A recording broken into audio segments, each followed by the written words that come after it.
Muy bien, vamos a invocar la presencia del Señor. El Señor siempre está con nosotros. El Señor siempre nos acompaña, Él siempre está a nuestro lado, pero es importante tomar conciencia de esto, ¿verdad? Cuando le pedimos al Señor que nos acompañe, no es porque no esté con nosotros, sino porque nosotros vamos a tomar conciencia de que Él está con nosotros, de que Él está a nuestro lado, y que podamos seguir haciendo experiencia de su amor y su misericordia. Gracias infinitas te damos, Señor, Dios Todopoderoso y misericordioso, porque esta altura de la semana en la que muchos estamos concluyendo nuestras labores, nos permite, Señor, reunirnos como una comunidad de hermanos en la fe que desea, que espera conocer más de ti, conocer más de tu palabra. Gracias, Señor, por esta oportunidad que nos das de formarnos, ante todo como buenos cristianos, ante todo como buenos hijos tuyos, para que todo este conocimiento, Señor, pueda redundar en alabanza y gloria de tu nombre. Que tu Espíritu Santo siga viniendo a nuestras vidas, a nuestros corazones que tanto necesitan esta experiencia de vida, de amor y de misericordia. Nunca, Señor, dejes de acompañarnos. Nunca, Señor, dejes de venir a nosotros. Que nunca, Señor, podamos decir que no te sentimos, que no te experimentamos, sino que siempre, Señor, nuestra alegría más grande y principal sea esa certeza de que tú estás a nuestro lado, de que tú nos acompañas, de que tu gracia y misericordia alienta nuestra vida. Te pedimos, Señor, que hoy mires nuestro corazón, mires nuestras debilidades, nuestras fragilidades, las ponemos en ti, Señor, con la confianza y la convicción de que tú eres un Padre de amor, de misericordia, que tú siempre escuchas la oración de aquel que reconoce su falta, su pecado e implora tu perdón. Señor, vuelve a nosotros tu misericordia, vuelve a nosotros la grandeza de tu amor. Cólmanos con el perdón que solamente puede brotar de ti, para que nuestra vida pueda ser una existencia agradable a tu nombre. A ti, Señor, el poder, el honor y la gloria por los siglos de los siglos. Amén. Amén. Muy bien, les había comentado la semana anterior que hoy íbamos a profundizar, empezar un camino en el que íbamos a profundizar algunos documentos y el primero de ellos iba a ser la Evangelii Gaudium. De hecho, yo les había incluso hasta pedido que se dieran una vueltita por la Evangelii Gaudium, que revisaran ¿cómo se llama? Sus numerales, por lo menos.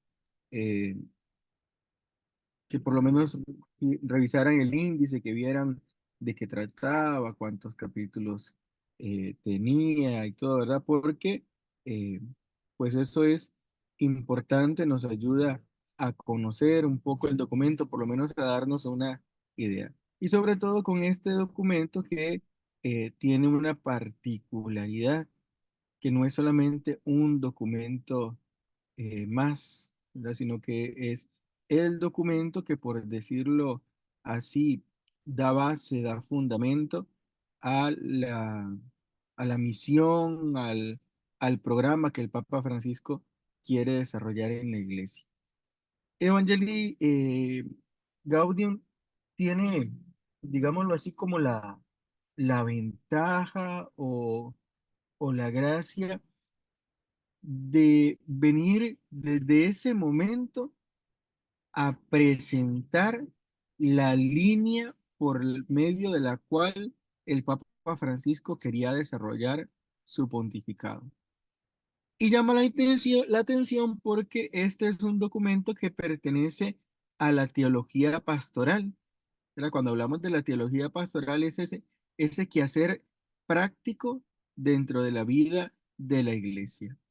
Y quienes se han dedicado al estudio en profundidad de esta exhortación Evangelii Gaudium encuentran dentro de ella una línea de seguimiento de aquella agenda, de aquel programa que había representado el Concilio Vaticano II. ¿Verdad? Recordemos que el Concilio Vaticano II sucede prácticamente unos añitos más, añitos menos, 500 años después del último gran concilio que había sido el de Trento, Concilio Vaticano I, quedó a medio camino por el estallido de las guerras mundiales Y Concilio Vaticano II viene a ser ese giro en la vida, en el quehacer de la Iglesia. Y dentro del Concilio Vaticano II, la Constitución Lumen Gentium, ¿verdad? Venía a ser ese programa de qué iba a hacer la Iglesia, qué iba a hacer de la Iglesia a partir del Concilio Vaticano II, reclamando, tirando algunas líneas de acción, pero que eh, habían, digámoslo así, quedado dormidas por algún tiempo ahí. Recordemos que las cosas en la iglesia, bueno, ya lo sabemos nosotros, las cosas en la vida no suceden, no suceden solas, ¿verdad? El documento muy bonito, el programa muy bonito y todo, pero si eso no se, a ver si encuentro la palabra, si eso no se operacionaliza, si no se pone por obra, si no se pone en acción, no es simplemente más que un documento que habla muy bonito de la iglesia, un documento que habla muy lindo de lo que debe de ser la acción pastoral, pero puede correr el riesgo de que se quede ahí simplemente, en un documento más que se estudia, que se lee, pero ya, listo. Bueno, el Papa Francisco, como es latinoamericano y aquí en Latinoamérica, yo sin temor lo tengo que decir, nuestra visión de la iglesia, nuestra visión del mundo es muy diferente a la visión europea, ¿verdad? Nosotros tenemos una visión en Latinoamérica de la iglesia muy aterrizada a nuestros pueblos, a nuestra realidad, ¿verdad? Al punto que se habla incluso de una teología latinoamericana, que es esa teología que hace opción por los pobres, que es una teología liberadora, que es una teología que sí parte de los grandes temas, parte del magisterio, pero que se da cuenta que tiene que desarrollarse y tiene que crecer en un contexto difícil, en un contexto donde la realidad social, política y económica no es tan fácil quizá como en Europa. Entonces, el Papa tiene la ventaja de que viene de ese contexto, está empapado de la teología latinoamericana, de lo que los estudiosos, los pastoralistas llaman la teología del pueblo, que es la que marcaba esencialmente la vida de la iglesia argentina. Viene de tener un papel sumamente protagónico el Papa Francisco, Jorge Mario Bergoglio en aquel momento, en el quinto encuentro o la quinta conferencia del episcopado latinoamericano. El Papa Francisco, en aquel entonces arzobispo de Argentina, tiene un papel muy importante en las comisiones, en la redacción del documento de Aparecida. Entonces él tenía ya un camino, él tenía ya una idea de lo que la iglesia debería de hacer. Y se le presenta la oportunidad, por obra y gracia del Espíritu Santo, de aquella realidad, de aquel conocimiento, de aquella visión de la iglesia que él tenía en Latinoamérica, de poderla transportar a la iglesia, por decirlo así, a la iglesia universal, ¿verdad? Entonces, lleva ese sello latinoamericano, lleva esa impronta, ese deseo de esta iglesia aquí en América Latina.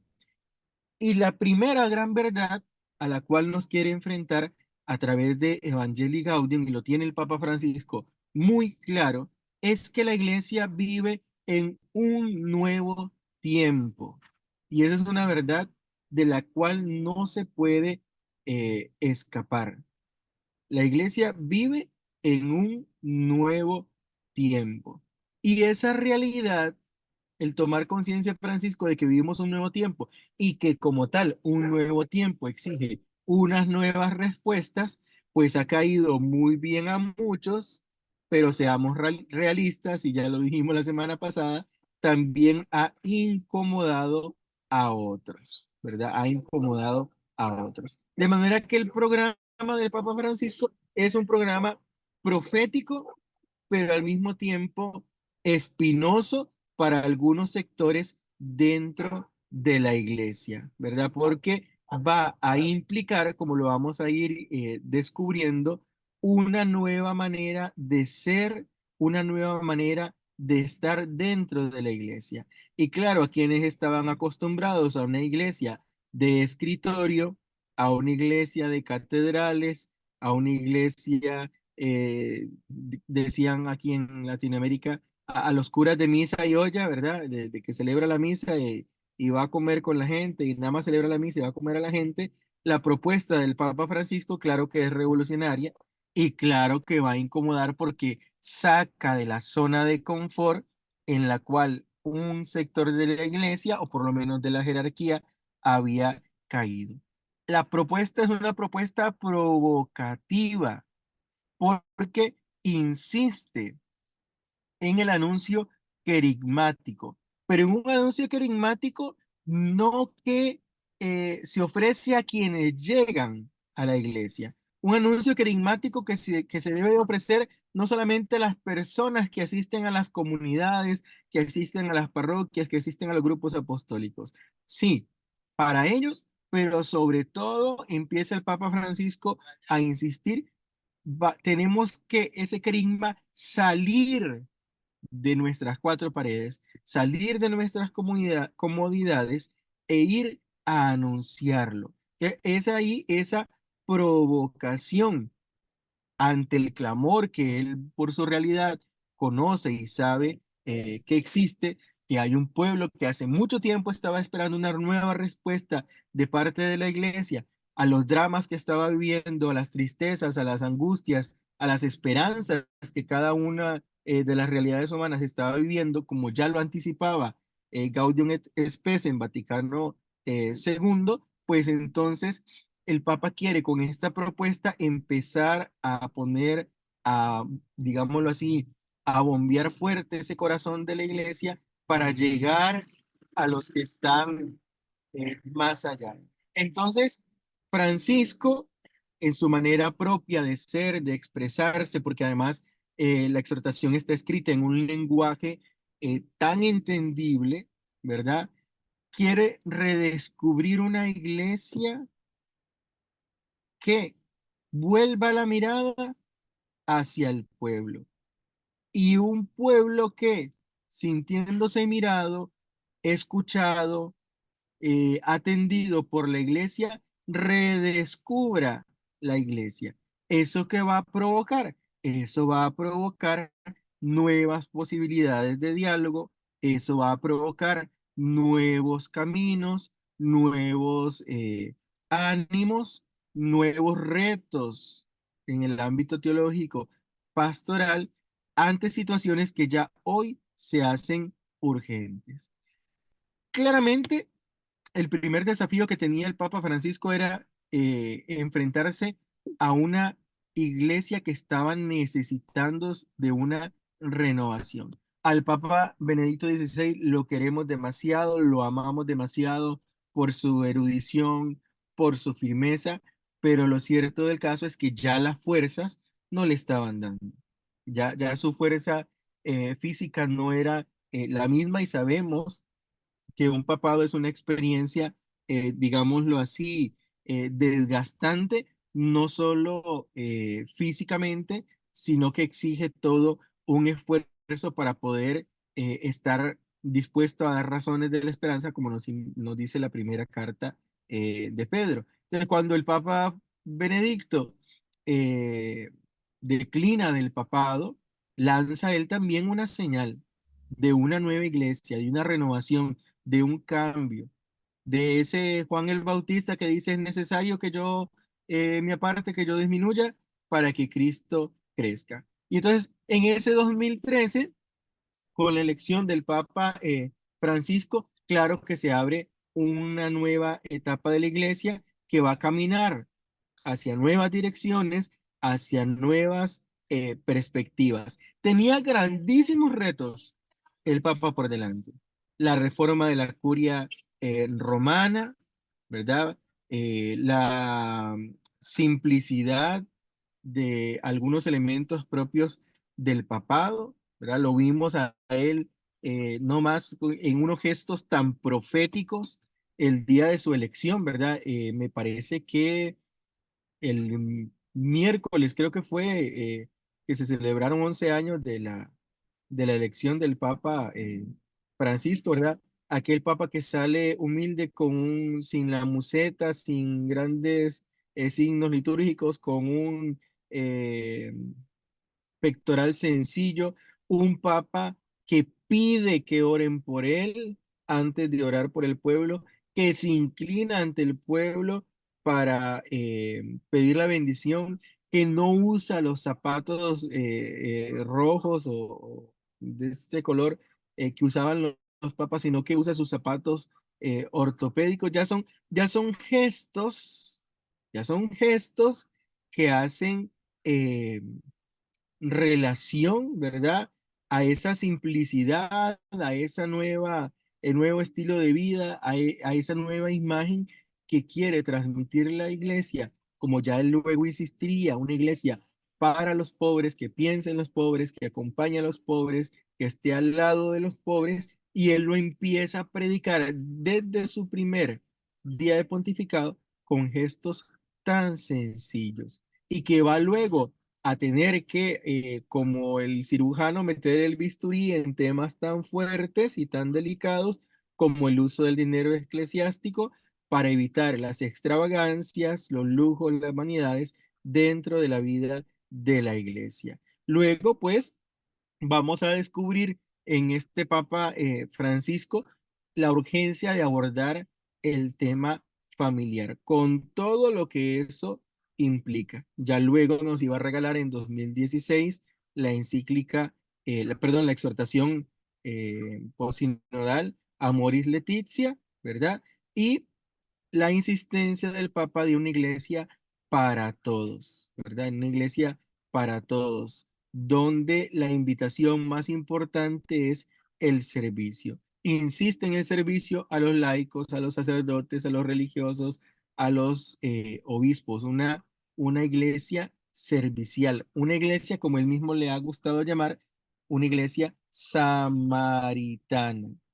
Y pues también le ha tocado al Papa poner el dedo en la llaga en temas de clericalismo, la cual llama él una enfermedad dentro de la iglesia, el mayor pecado de la iglesia, ¿verdad? Apuntar hacia el poder y no hacia el servicio y un retomar algunos temas importantes que quizás se habían dejado de lado. Entonces, estas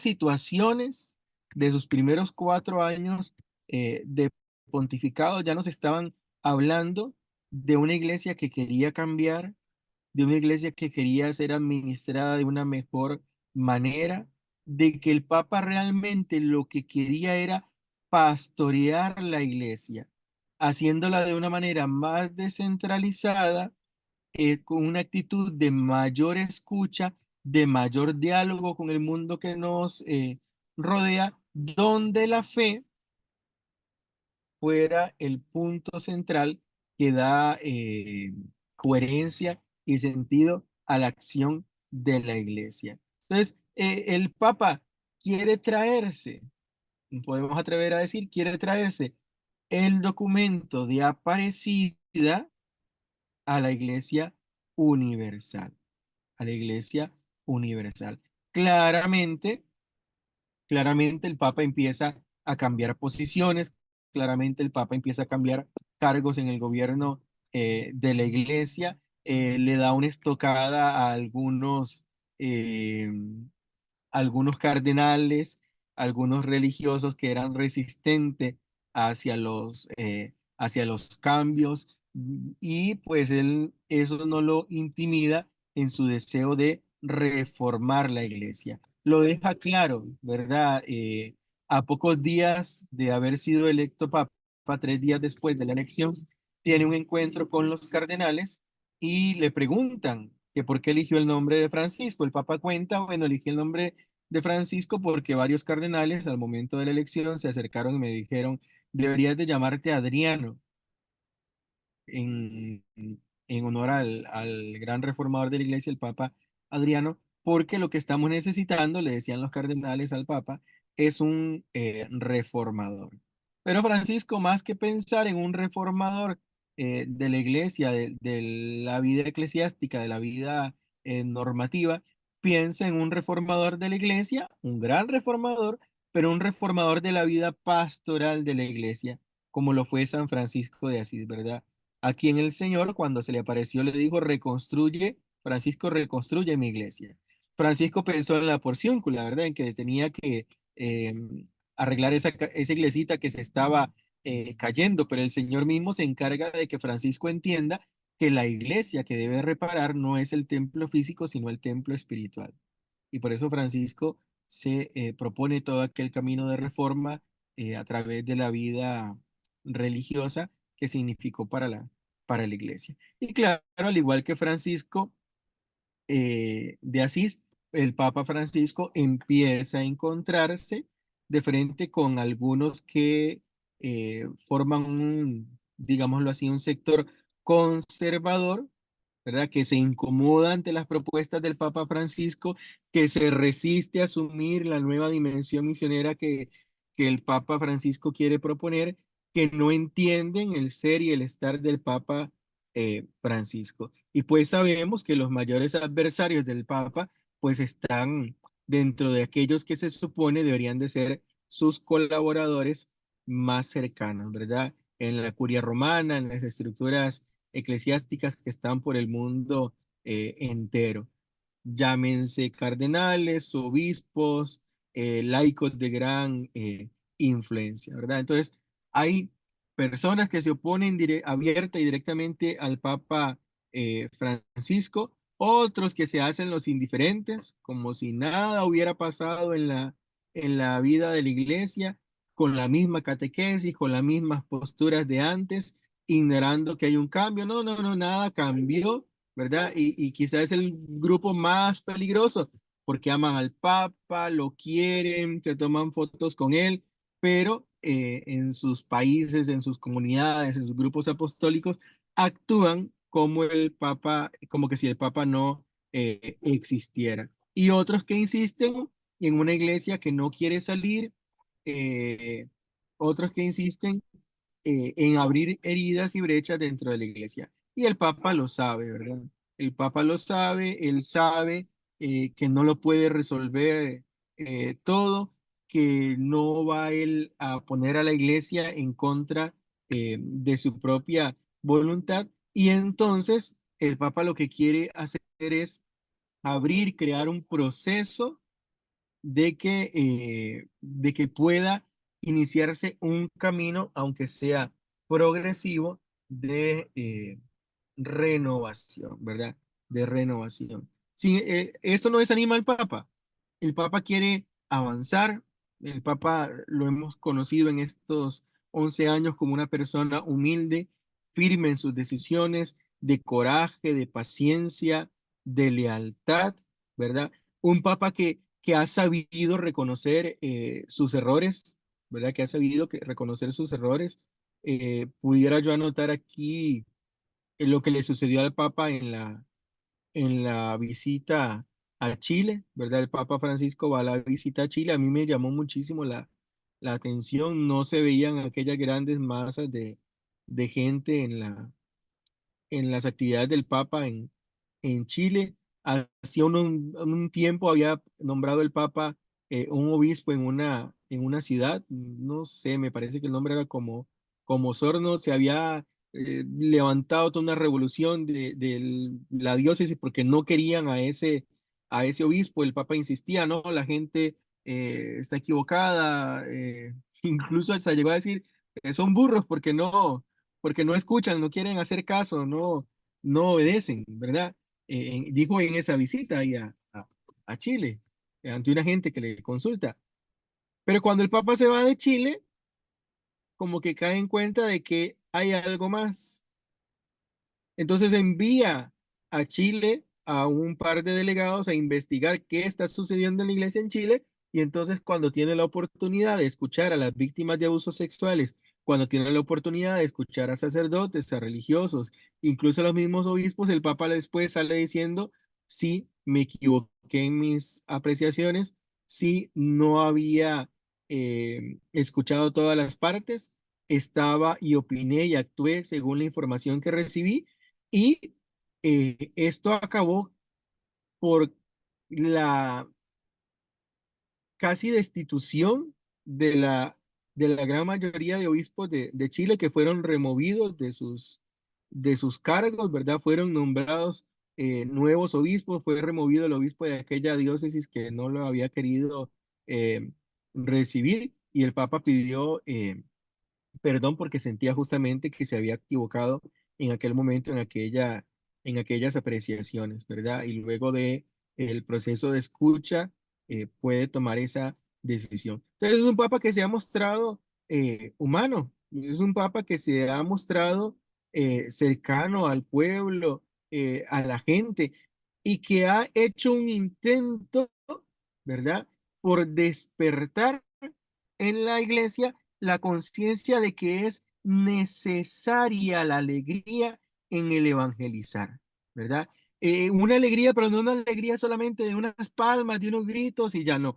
Una alegría que inquiete, que contagie, que anuncie lo que cree, que garantiza la veracidad de lo que anuncia a Cristo resucitado. Y entonces en esa intención de esa alegría es que se abre paso, se abre el lugar Evangelii Gaudium, perdón, el gozo del Evangelio, ¿verdad? Que es esa alegría que el Papa invita a la iglesia a alegrarse. Y es justamente esa la gran revolución que el Papa quiere generar a partir de este programa que quiere presentar en Evangelii Gaudium, que la iglesia coloque a Cristo en el centro, que sea Cristo el centro de la iglesia, que todos los que se encuentren con la iglesia, lo que se encuentren sea con Cristo vivo y verdadero. Y eso tiene que producir, según la invitación de el Papa, un camino de vida, de esperanza, de alegría. Entonces, es esa percepción de ese nuevo tiempo que se inicia y que el Papa Francisco lanza casi como de manera programática con Evangelii Gaudium. Yo no sé si hasta este punto alguna pregunta, algún comentario que ustedes quisieran hacer, algún aporte. ¿Están de acuerdo conmigo? ¿No están de acuerdo?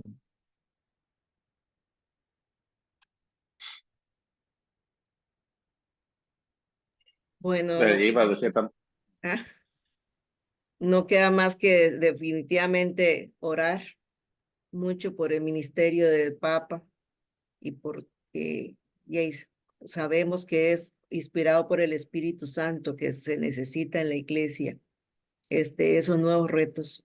Pero sí, a todos nos queda la responsabilidad de orar mucho por el Papa Francisco. Y el otro día comentábamos que tanto todo el clero, digamos, obispos, cardenales, presbíteros, hacen el juramento de obediencia y que sin embargo, todas esas rebeldías que uno escucha que hay en las diferentes iglesias, demuestra que sí, no están en comunión con el Papa y, y que el Espíritu Santo le ayude a ir depurando esas cosas y limando esas asperezas y buscando la unidad. Bueno, eso era lo que quería decir. Por eso él dice siempre que oremos por él. Muy bien, Anita. yo iba a mencionar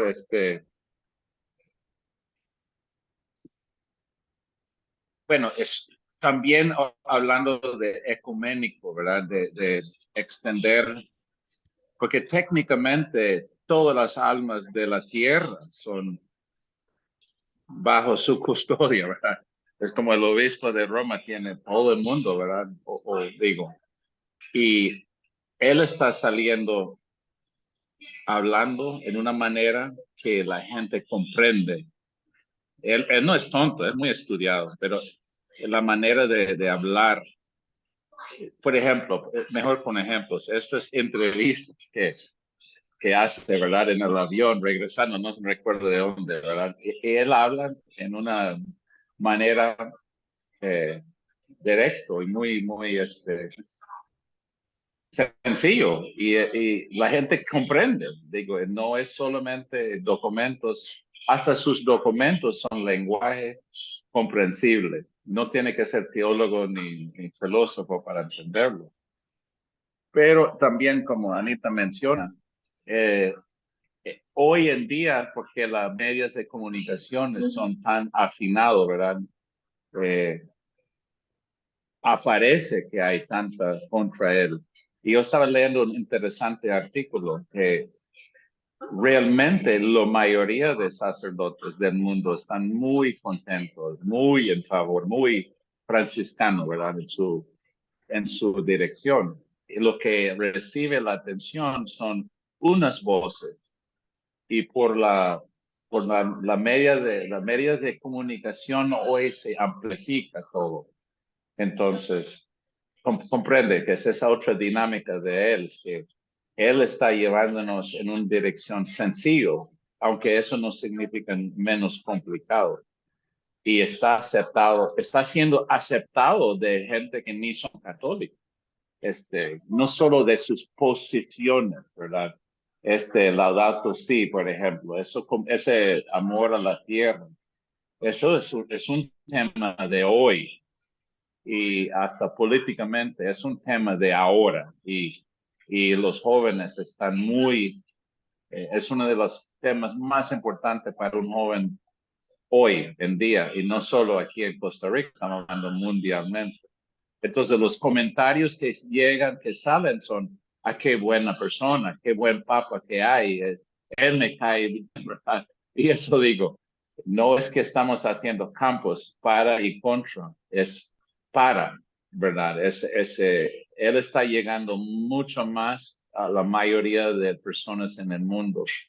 Y lo que vemos son los pleitos, porque eso sale en la media de comunicación, pero por lo general está llegando a las personas. Eso sí es grande, no son campos de católico, no católico, cristiano, no cristiano. Él tiene una manera de comunicar, ¿verdad? Que él está en comunión con, con, el- con las personas del mundo, no solo de católico.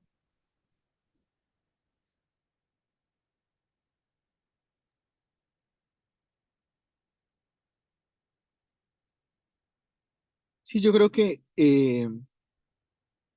secundando lo que ustedes han dicho, de Juan Pablo II para acá, el papado se ha visto como, ¿cómo les digo? No solamente una cuestión que tenga que ver con los católicos, ¿verdad? Quizá por la misma forma de ser del Papa Juan Pablo II, que tenía esos dones, esas cualidades para saber comunicar, para saber llegar a la gente. No estoy diciendo que era fingido, pero el Papa Juan Pablo II fue actor en su juventud y sabemos que una de las destrezas que los actores desarrollan es el poder lograr comunicar a la gente con tan solo un gesto, con tan solo una palabra, tan solo una expresión. Y eso lo hizo cercano a muchísima gente, católicos y no. Cuando llegamos al pontificado del Papa Benedicto, el Papa Benedicto años atrás había sufrido una parálisis facial, ¿verdad? Él no era quizá físicamente tan expresivo, pero tenía gestos de cariño, tenía pequeños gestos de cuidado que hablaban de un hombre también noble y sincero, pero su línea era otra. Llegamos al Papa Francisco y es un papa que crece en Latinoamérica, que está empapado del ser latinoamericano y que ustedes y yo sabemos que los latinos somos más expresivos, somos más llegadores, somos más fuertes en nuestras expresiones y eso le hace ganarse el cariño incluso de aquellos que no son católicos y quizá son más, ¿verdad? Los que lo quieren, los que lo aprecian, que quienes se resisten. Lo que pasa es que ya ustedes saben, y lo insistimos, ¿verdad? El mal hace más ruido, ¿verdad? El bien no hace ruido, pero el mal hace mucho ruido, ¿verdad? Porque pueden crecer 100 árboles en un bosque y nadie los escucha crecer, pero se cae un árbol en el bosque y hace un ruido grande e inmenso.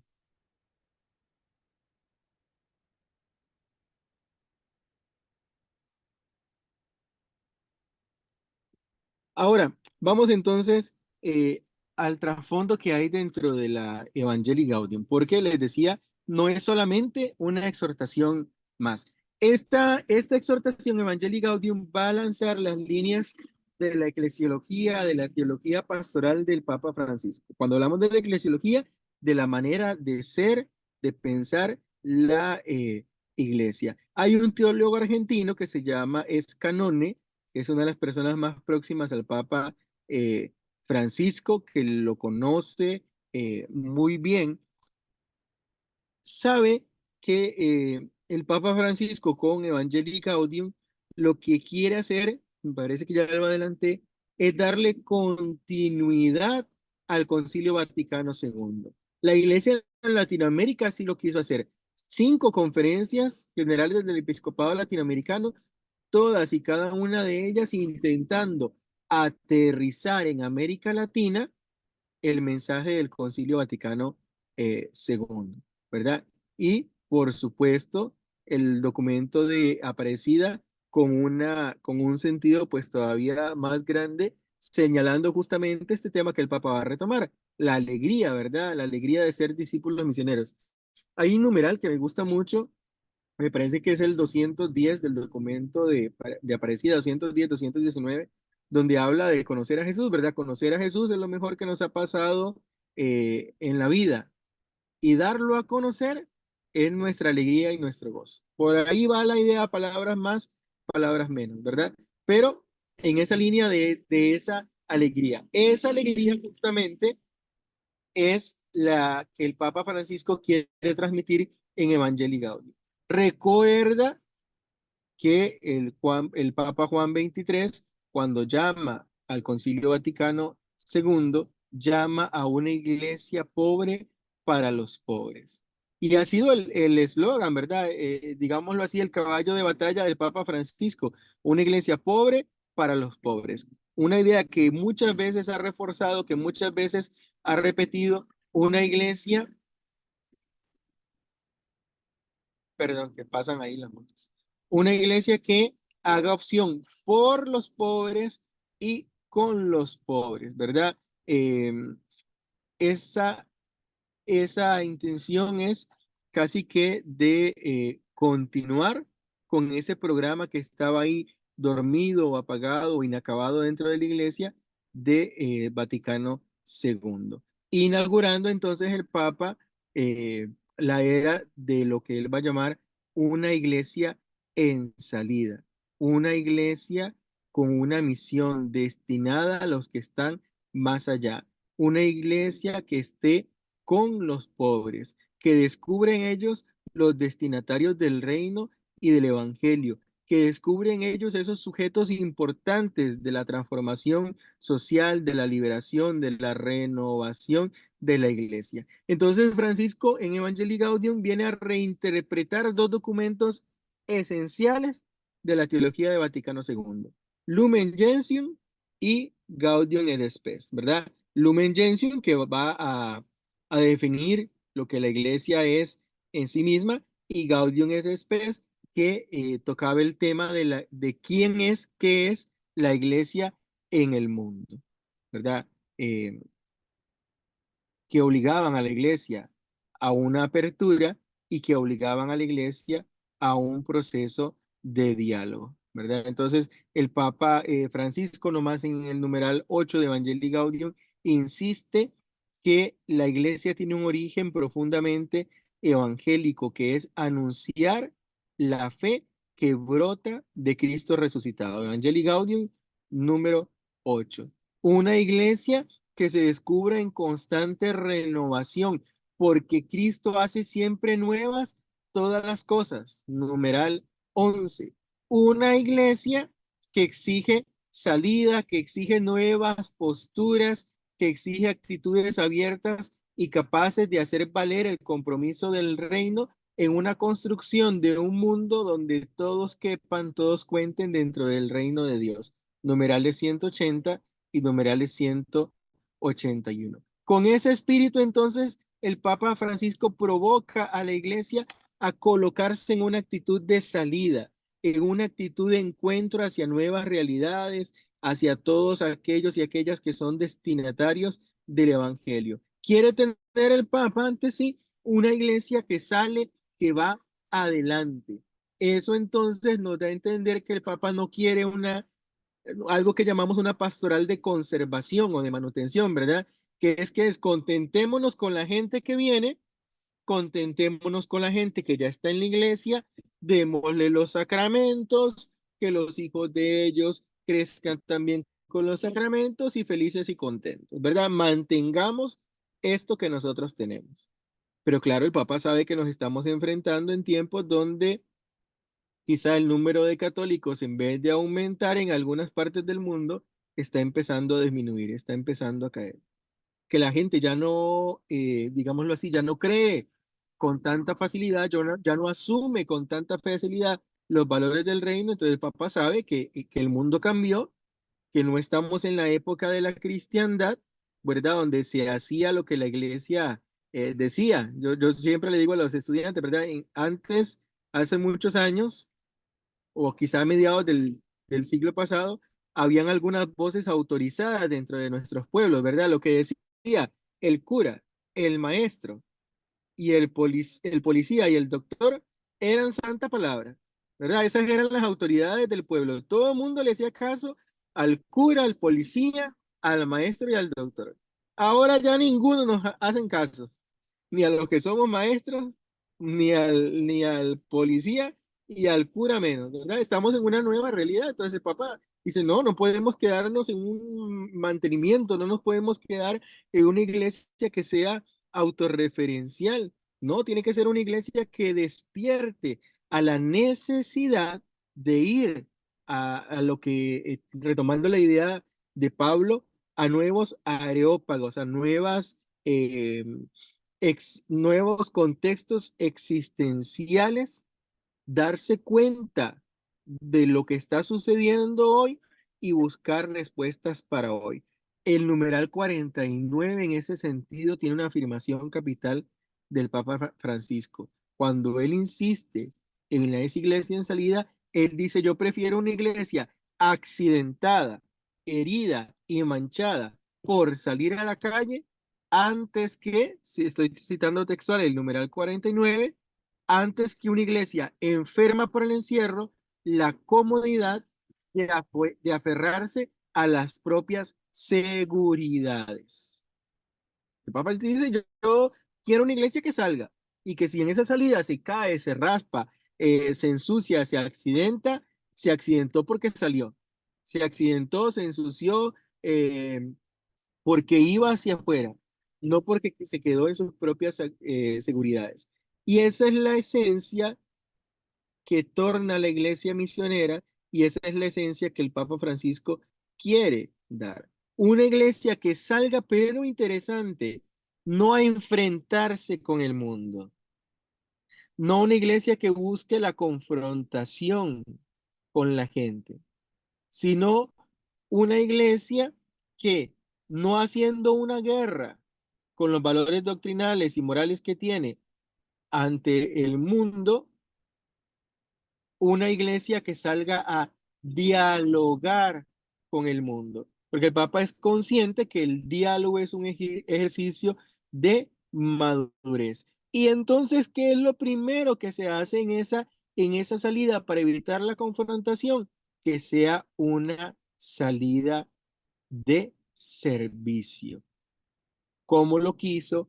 ¿Cómo le definió eh, el Concilio Vaticano II, ¿verdad? Una iglesia sierva que sea signo y que siendo signo va a dar testimonio de la luz que carga, que es la luz de Cristo.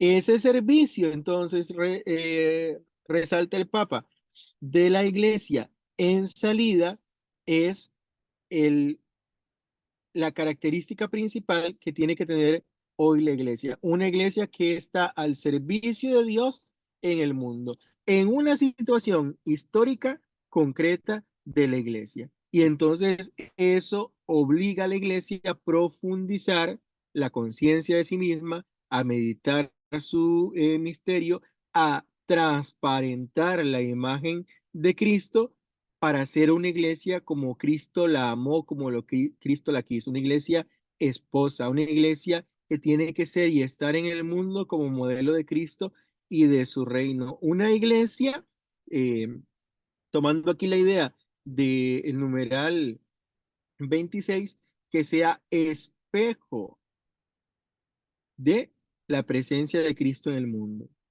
No fotografía de su ser, sino espejo de la realidad de Cristo en el mundo.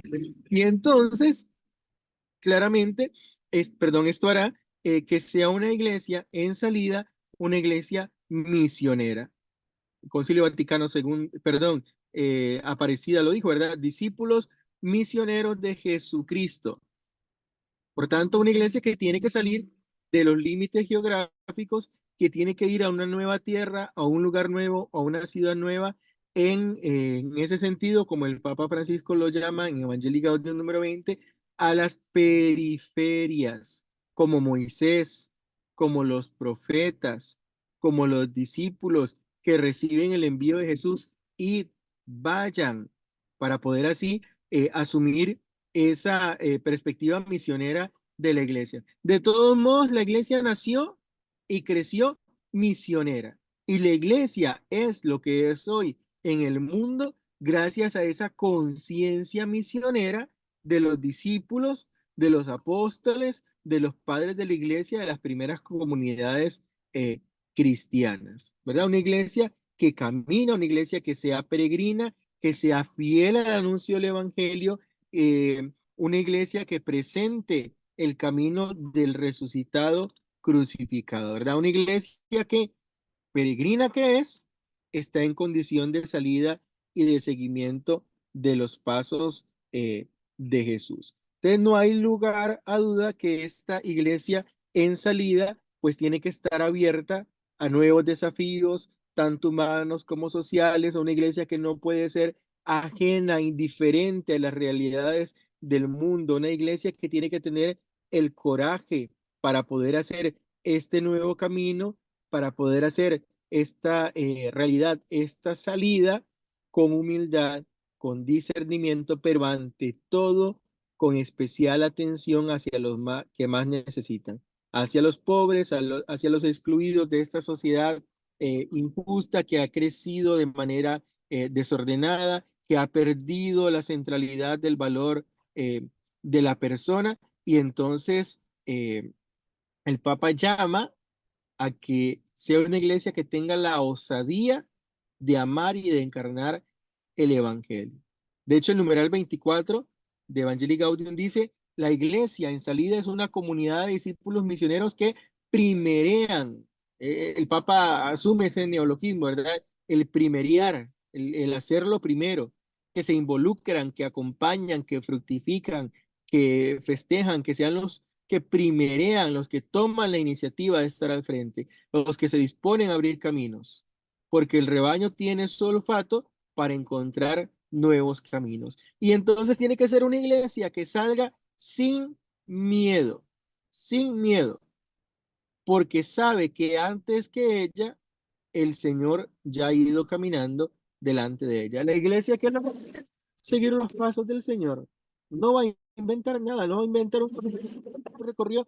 El Señor es tener la disposición de seguir ese camino. Y entonces esta iglesia en salida tiene que tener también la disposición de ser una iglesia madre de puertas abiertas.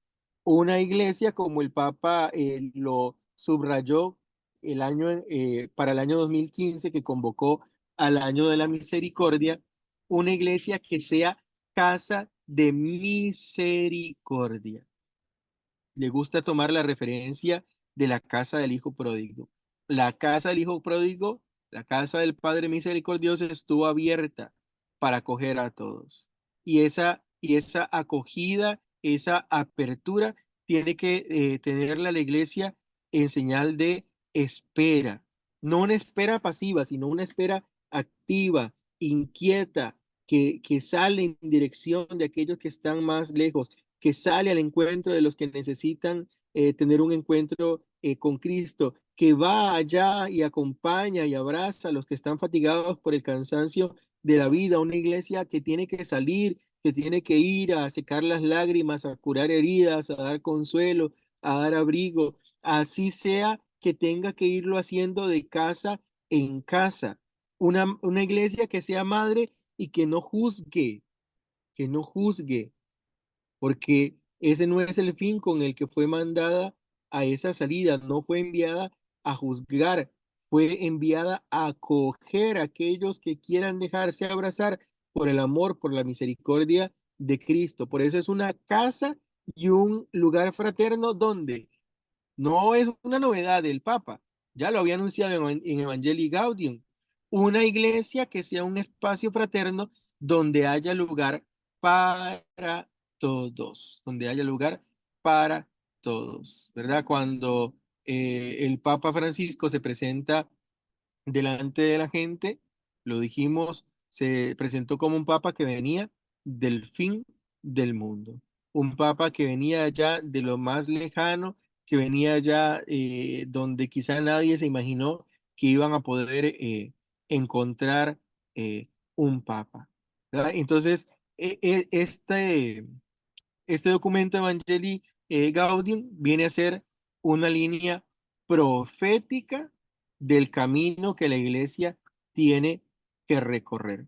Un camino de discernimiento donde tenemos que tener la seguridad que adelante en este camino camina Cristo, una iglesia que tiene que generar en aquellos que participan de ella el coraje para salir, la osadía para seguir de frente, llevando un camino profético, libre, verdadero, anunciando con alegría el gozo del reino. Esa es la gran propuesta del Papa Francisco, ¿verdad? No podemos seguir no podemos seguir siendo una iglesia adormecida, no podemos seguir siendo una iglesia sorda a las realidades del mundo, no podemos seguir siendo una iglesia muda ante lo que sucede en el mundo.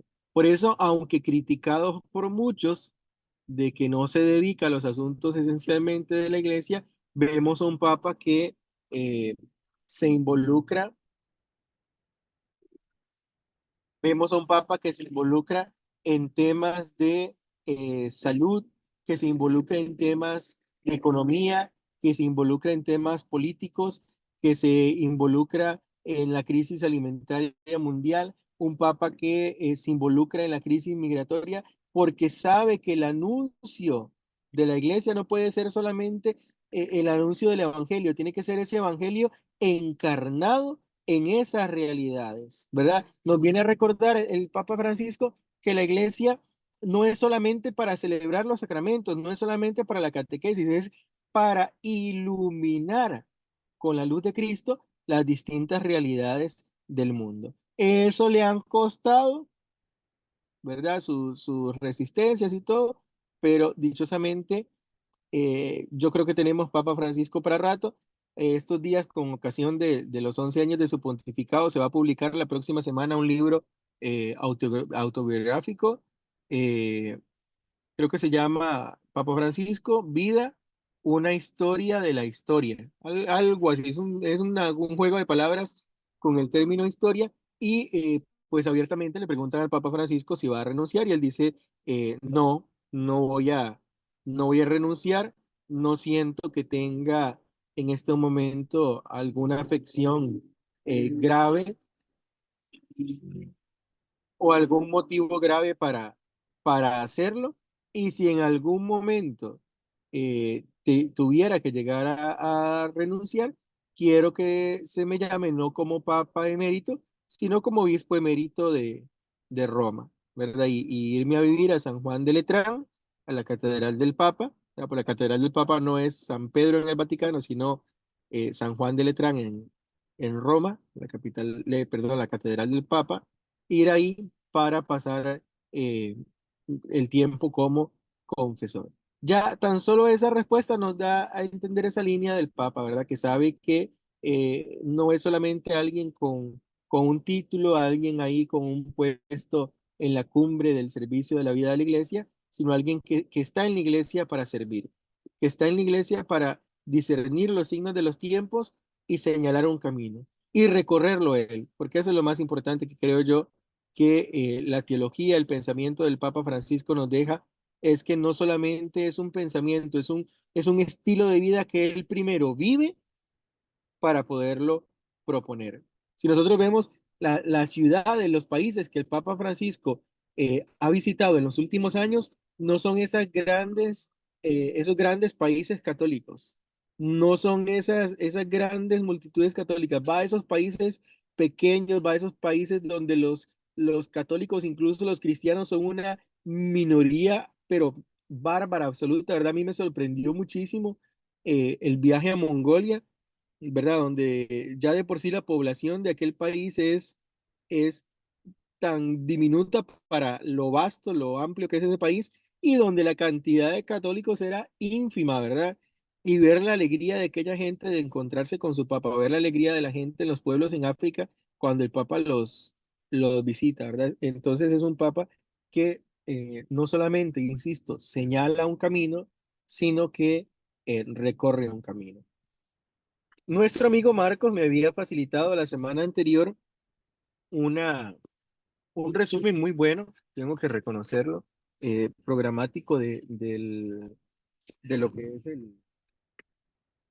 lo que es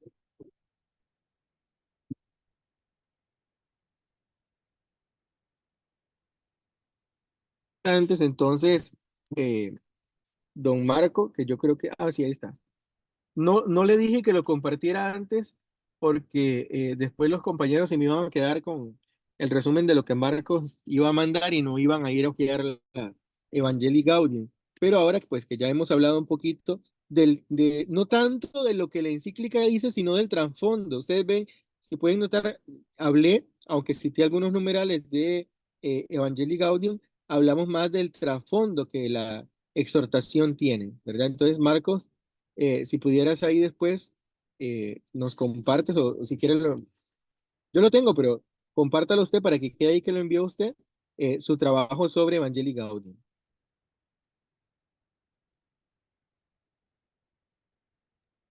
Pero yo quería compartir a ellos que no soy tan buen estudiante.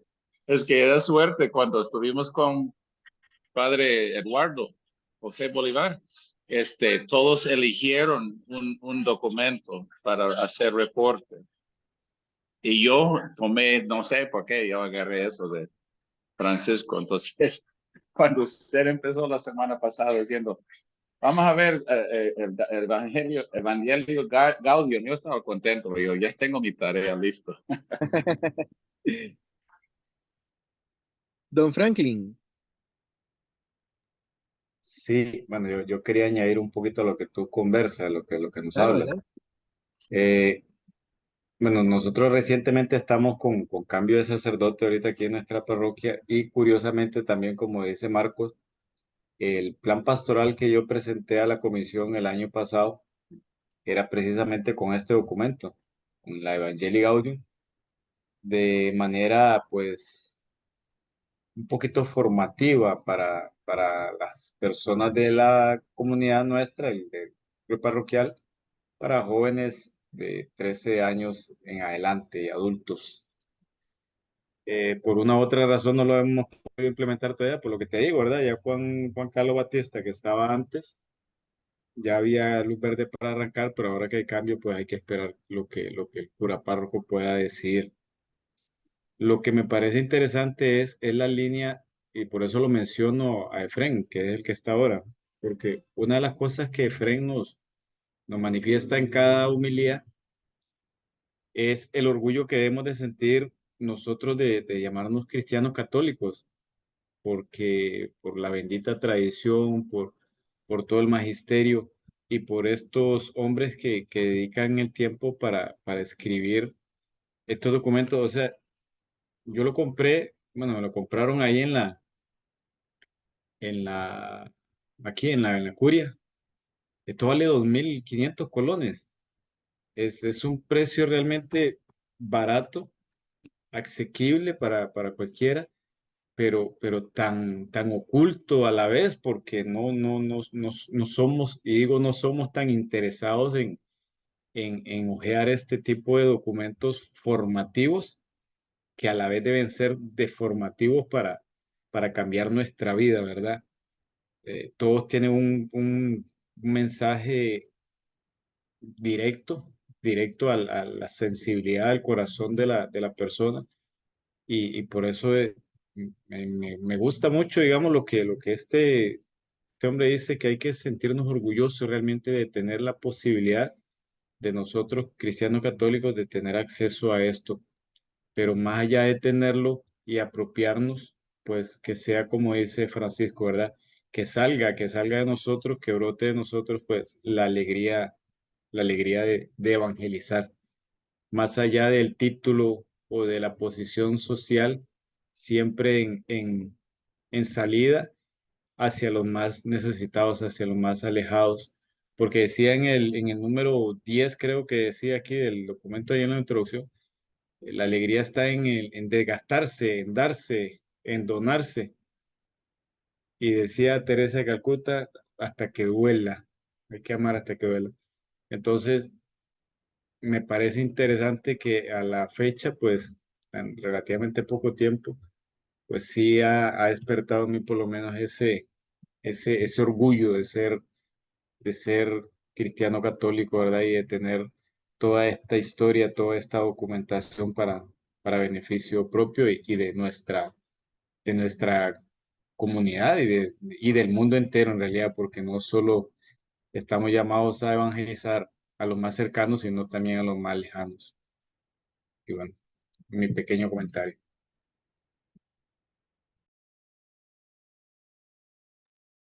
Muy bien, ¿alguien que quiera replicar algo más de lo que hemos dicho?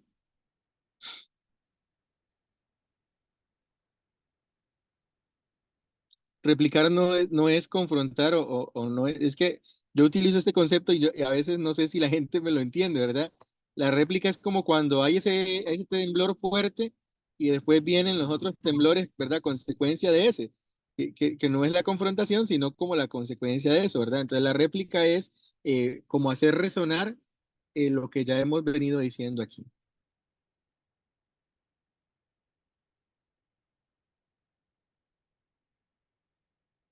Hoy vinieron calladitos, más que la semana pasada.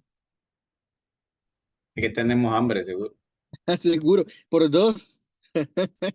Anita no ganó, que estaba terminando de comer ahora que empezamos. Yo tal vez para agregar eh, que me gusta mucho la expresión de él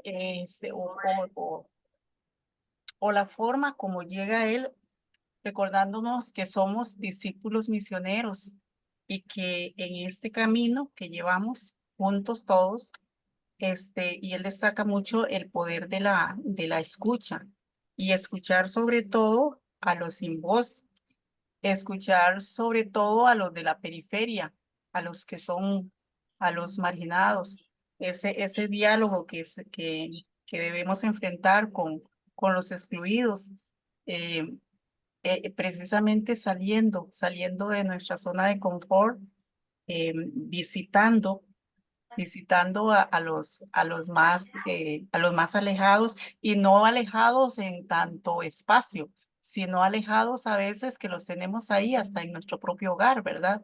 Pero que están alejados del evangelio. Y esa alegría que debemos sentir nosotros precisamente cuando ya conocemos y cuando ya tenemos a Cristo en nuestro corazón, cuando nos hemos apropiado de Él está en nosotros, ya no somos nosotros los que estamos en nosotros, sino que es Cristo, ¿verdad? Entonces, en ese diálogo que se establezca precisamente con la gente.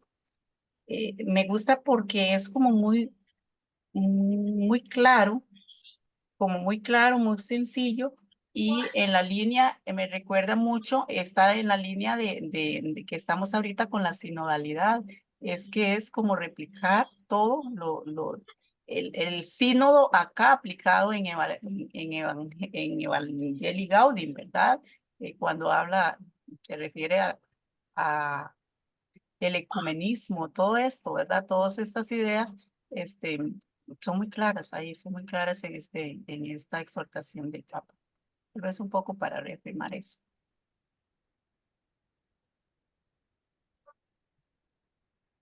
Yo quería llamar la atención al número 95.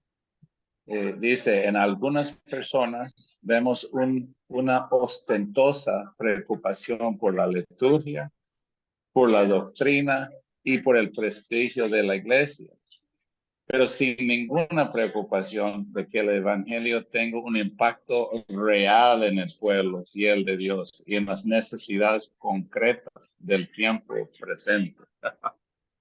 Y es a veces, yo no sé, eso es, bueno, es que yo he visto diferentes estilos misioneros que vienen con digo, apologético, o digo, la énfasis es en eso, las dogmas y la liturgia, pero la mayoría de la gente está afuera, no vienen a misa, no están interesados en dogmas.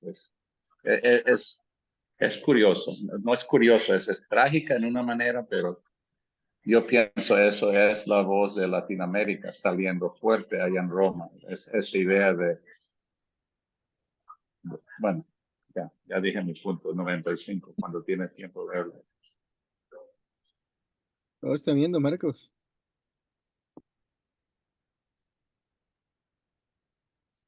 Podemos decir que vemos reflejado en ese documento, me corrijo, era el numeral 29 del documento de Aparecida, ¿verdad? En Evangelii Gaudium.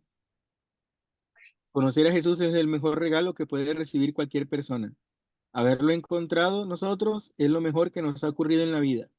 Y darlo a conocer con nuestra palabra y nuestras obras es nuestro gozo. Para el documento de Aparecida número 29. Bueno, señores, señoritas, el reto que tenemos por delante nosotros es tener la capacidad y pedirle al Espíritu Santo el don y la gracia de poder hacer vida, poder hacer realidad esta invitación, ¿verdad? Que nuestro quehacer dentro de la iglesia, el futuro ministerio, el servicio que se presta, sea en aras de eso, ¿ya? De hacer crecer el reino en esa salida, en esa transmisión de alegría, en ese testimonio vivo. Bueno, ¿cómo vamos a proceder? La otra semana es Viernes de Dolores. En muchas de nuestras comunidades ya hay actividades propias del tiempo de preparación a la Semana Santa. Nosotros aquí en la Vicaría de Santa Cruz tenemos un Vía Crucis vicarial, ¿verdad? Que se va a hacer por primera vez y se va a hacer en la parroquia de Sardinal y es empezando a las 5 o 6 de la tarde. Vendrá luego la Semana Santa, entonces muy probablemente nos encontraremos el viernes 5 de abril, viernes de la octava de Pascua. Viernes 5 de abril, para que apunte ahí don Marcos y luego nos haga el enlace de la reunión 5 de abril. Se me fue a entender, la próxima semana no, entonces. No, la próxima semana no. Sería el 5 de abril.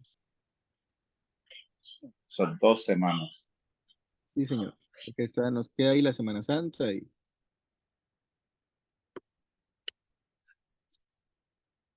ser que luz me queda mejor. Ay.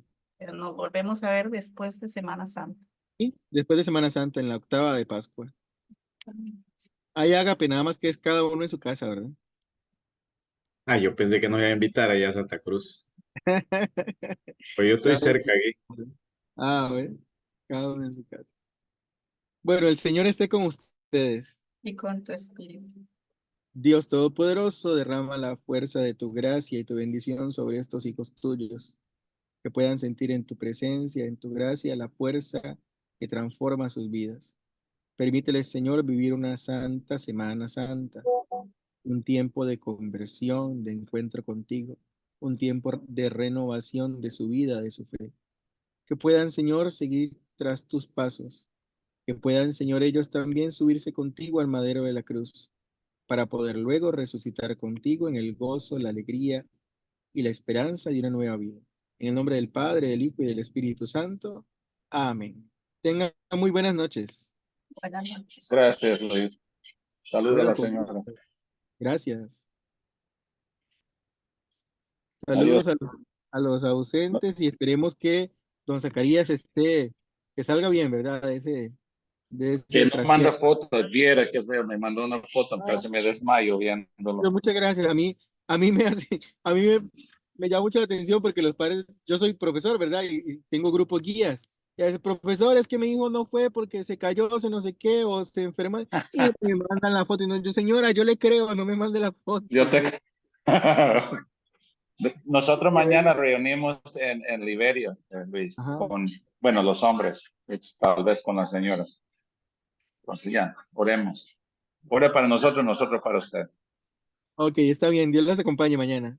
Y Que estemos, juntos por el mundo, dice el Papa Francisco. así es, y juntos por el mundo. Pasen feliz noche.